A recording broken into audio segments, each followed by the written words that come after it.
Hello friend, আসসালামু আলাইকুম। আশা করি সবাই অনেক ভালো আছেন।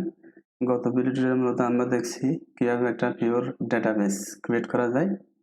সো আমরা সাকসেসফুলি সেটা পেরেছি। এই যে স্টুডেন্ট ইনফো নামক আমরা একটা ডেটাবেস এটা ক্রিয়েট করতে পারছি, ঠিক আছে। এখন আমাদের টার্গেট থাকবে এই ডেটাবেসটার আন্ডারে আমরা একটা টেবল ক্রিয়েট করব। অর্থাৎ এই ডেটাবেসের আন্ডারে আমরা একটা টেবল ক্রিয়েট করব। একাধিক টেবল আপনি ক্রিয়েট করতে পারবেন, কিন্তু আমরা দেখবো একটা টেবল কিভাবে ক্রিয়েট করা যায়, অর্থাৎ এই ডেটাবেসের আন্ডারে কিভাবে টেবল ক্রিয়েট করা যায়। ওকে, সো চলুন দেরি না করে শুরু করা যাক। এখন এখানের মধ্যে দেখেন আমরা এতটুকু করার পর ক্রিয়েটেড সাকসেসফুলি, অর্থাৎ আমরা এটাকে ধরেন এটাকে মুছে দেই, অথবা এটাকে একটা কমান্ড লাইনের মধ্যে রাখতে পারি, সমস্যা না। আমরা এতটুকু পর্যন্ত কিসের কাজ করলাম বলেন তো? এতটুকু পর্যন্ত এটা হলো ক্রিয়েট ডেটাবেস, ঠিক আছে। ডেটাবেস ক্রিয়েট করছি আমরা। এখন আমার টার্গেট থাকবে আমরা এখন ক্রিয়েট করব টেবল, ডেটা টেবল, ঠিক আছে। আমরা ক্রিয়েট করব ডাটা টেবল। ওই যে ডাটাবেস আন্ডারে আমরা একটা টেবল ক্রিয়েট করব। ওকে, তাহলে এখানের মধ্যে দেখেন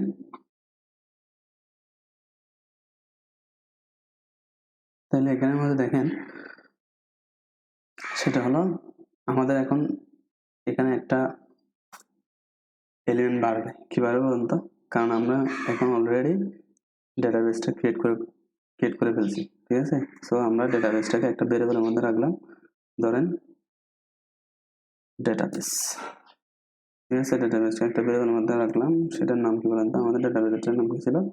এই যেটা স্টুডেন্ট ইনফো, এটা কপি করলাম, কপি করে এখানে পেস্ট করলাম। পেস্ট করার পর সেটাকে এখানেও আপনাকে বলে দিতে হবে পাসওয়ার্ডের পর আমার ডেটাবেসের নেমটা। এটাকে কপি করলাম, কিছুই না, জাস্ট এটাকে কপি করে আপনি এখানে পেস্ট করে দেবেন। যেহেতু আমাদের এই ডেটাবেসটার আন্ডারে মূলত আমরা টেবলটা ক্রিয়েট করি, ঠিক আছে। সো তারপরে কানেকশন যদি ঠিকঠাক থাকে তাহলে সে কি করবে? সে এই যে কন্ডিশন থেকে বেরিয়ে আসবে। যদি আমার এখানে কানেকশনে কোনো প্রবলেম থাকে তাহলে সে আমাকে ফেল টু কানেক্ট এই যে ইনফরমেশনটা শো করবে, ঠিক আছে। সো এখান থেকে বেরিয়ে সে কি করবে? সেই ধরনের একটা কমান্ড লাইন চালাইতে হবে টেবল ক্রিয়েট করার জন্য। তাহলে এসকিউএল ইকুয়াল টু, এখানের মধ্যে লিখতে হবে আমাকে ক্রিয়েট টেবল, তারপর হলো টেবল নেম, ঠিক আছে।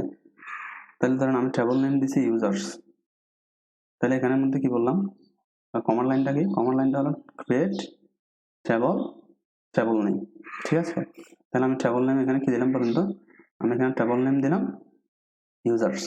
তাহলে এটাকে কপি করে, এটা মূলত এখানে হবে না, এটা উপরে হবে। এটাকে কাট করলাম, কাট করে জাস্ট এই জায়গায় পেস্ট করলাম। আপনারা চাইলে আলাদা আলাদা করতে পারেন, কোনো সমস্যা না।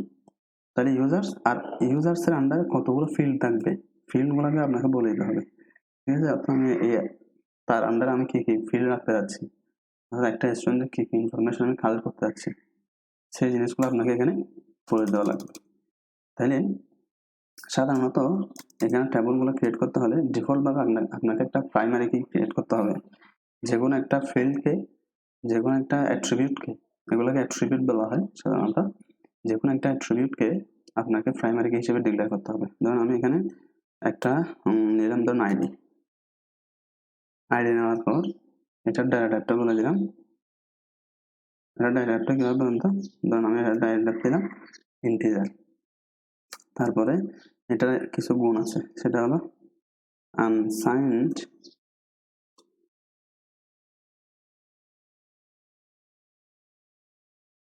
অটো ইনক্রিমেন্ট, ঠিক আছে। সরি, এগুলো বড় হাতের লিখে, ছোট হাতের লিখলেও কোনো সমস্যা না। Auto increment. তারপরে এটা একটা গুণ থাকবে, সেটা কি?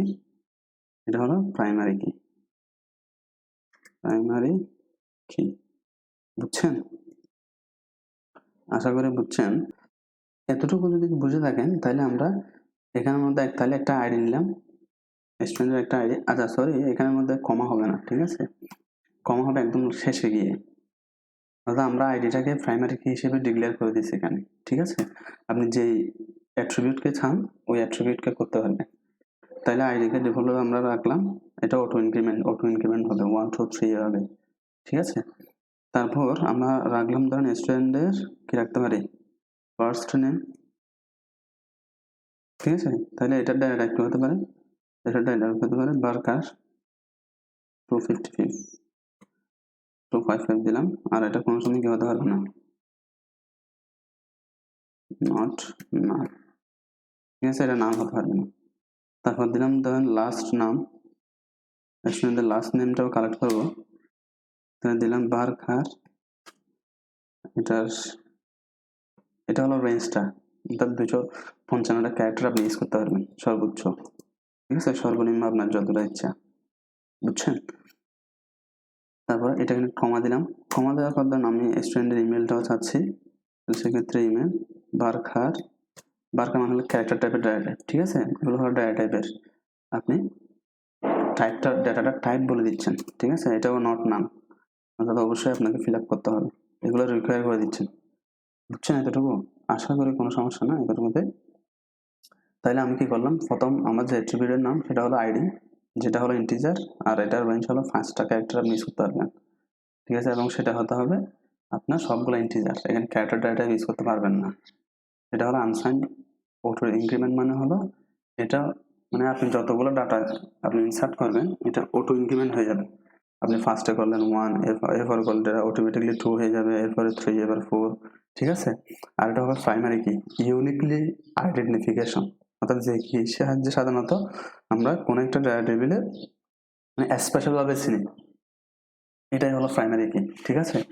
অর্থাৎ ধরেন একটা ক্লাসের মধ্যে আপনার একই রোল 2জন থাকতে পারে না, ঠিক আছে, তাহলে ওই ক্ষেত্রে ওই রোলটা হবে প্রাইমারি কি, অর্থাৎ একই নাম অনুসারে ধরেন অনেকজন থাকতে পারে, কিন্তু একই রোল অনুসারে 2জন থাকতে পারে না, তাহলে এখানের মধ্যে হবে ওই স্টুডেন্টের রোলটাই হবে সবার জন্য প্রাইমারি কি, ঠিক আছে।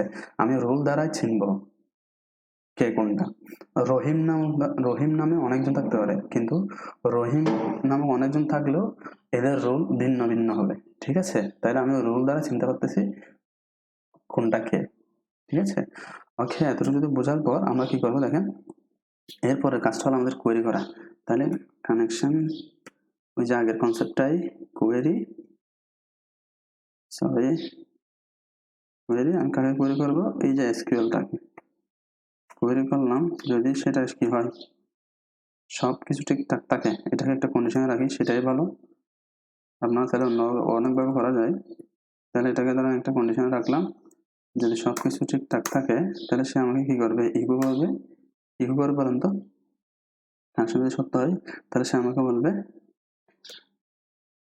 ডাটা টেবল, ঠিক আছে, ও sheet, data table created successfully, ঠিক আছে, ভ্যারিয়েবল ক্রিয়েট সাকসেসফুলি, যদি ঠিক না থাকে তাহলে এলস আসবে, এলস এসে আমাকে বলবে যে fail to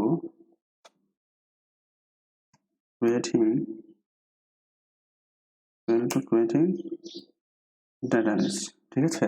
তাহলে এতটুকু করার পর আমরা যদি এটাকে সেভ করি, দেখেন আমরা আগে ডাটাবেসটা দেখে আসি, ডাটাবেস আসেন, তাহলে ডাটাবেসের মানে আন্ডারে কোনো আমি টেবল ক্রিয়েট করতে এখানে পারি নাই, বা এখন পর্যন্ত কোনো টেবল ক্রিয়েট হয় নাই, ঠিক আছে। আমরা যখন আমাদের প্রজেক্ট ডিরেক্টরিতে যাব, তারপর এখানে যখন আমরা কি করব, এটাকে রিলোড করব, আচ্ছা আমাদের কোনো কারণে মিস্টেক হয়েছে দেখি, 45 নম্বর লাইন কোথায় গেছে, আচ্ছা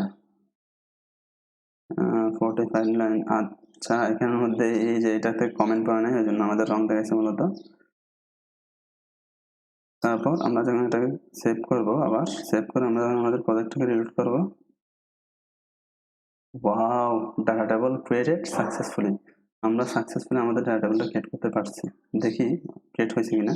তাহলে আমরা যখন এটাকে রিফ্রেশ দিব, এটাকে রিলোড দিলাম, ওয়াও দেখেন এই যে স্টুডেন্ট ইনফরমেশন নামক আমার যে টেবলটা আছে, সরি যে ডেটাবেসটা আছে, ডেটাবেস আন্ডারে দেখেন ইউজার্স নামক একটা ডাটা টেবল আমাদের এখানে ক্রিয়েট হয়ে গেছে, যে দেখেন দেখছেন আপনি যে যে কম এখানের মধ্যে যে যে ফিল্ডগুলো অ্যাট্রিবিউটগুলো দিয়েছেন সবগুলো অ্যাট্রিবিউট এখানে চলে আসছে, দেখেন একটা আমার ছিল, প্রথমটা ছিল আইডি, এরপরটা ফার্স্ট নেম, এরপরটা হলো লাস্ট নেম, এরপরটা হলো আপনার ইমেল, ওকে, তো আপনি চাইলে এরকম একাধিক টেবল এইভাবে কমান্ড লাইনের মাধ্যমে এসকিউএল ল্যাঙ্গুয়েজের মাধ্যমে এসকিউএল কোয়েরি ল্যাঙ্গুয়েজের মাধ্যমে আপনি ক্রিয়েট করতে পারেন। ঠিক আছে, সো আজকে ভিডিওটা এতটুকু। নেক্সট ভিডিওটা আমরা দেখবো কিভাবে ক্রিয়েটকৃত ডাটা টেবিলের মধ্যে ডাটা ইনসার্ট করা যায়। ওকে, সো সুস্থ থাকবেন, ভালো থাকবেন, আল্লাহ হাফিজ।